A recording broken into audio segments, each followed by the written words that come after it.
Hi mga Swiss! Good morning! Finally, Friday na at ayan na nga, hindi pa ako natutulog dyan. Kapag may pasok yung mga bata, hinihintay ko na lang ang mag 4 AM at ang ating almusal for today's video, pancake.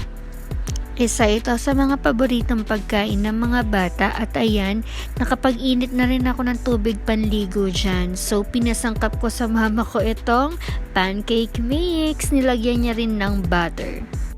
Para naman mas malasa yung pancake natin, ayan, sindihan ko lang yung stove at nilagyan ko rin pala ng butter itong lutuan para hindi dumikit. Ayan ang aking first try.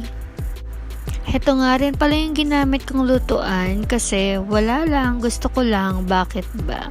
Para cute din yung mga pancakes natin.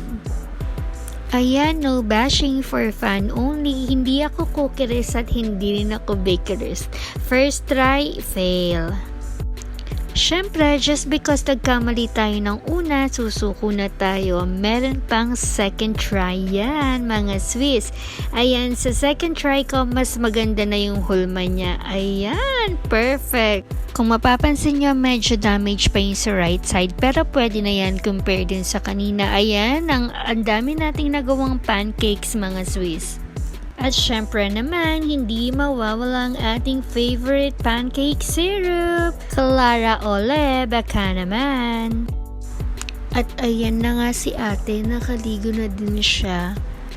Friday nga dyan, kaya naka-jogging pants at white t-shirt sila dahil hindi pa available yung PE uniform nila. Kung mapapansin niyo mga Swiss, dahil mga big girl na ang aking mga ate, sila na lang ang nag-aasikaso halos ng sarili nila, tulad ng pagbibihis at pag-aayos ng sarili. Pwede na lang kapag may sumpong sila at naglalambing sila. Kaya mawala din yung terak-terak ni Kelly.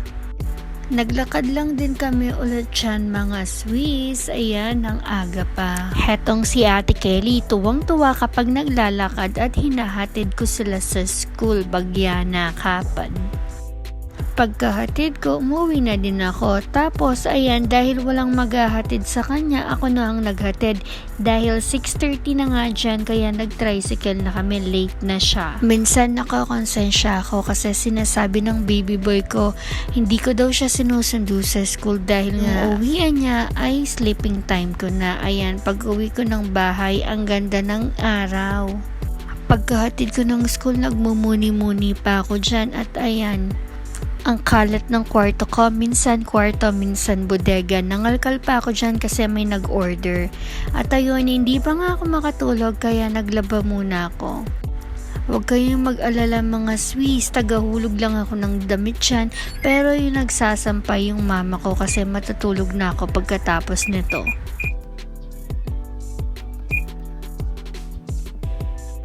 So, fast forward din natin, siguro nakaidlip ako ng 2 oras at charan, work time na naman.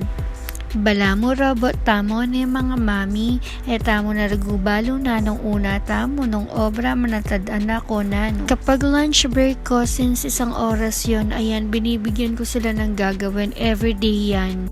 Nagwa-window card sila para mas bumilis sila. Pangabing ilay nila at ilang sideline mga rolling the wall.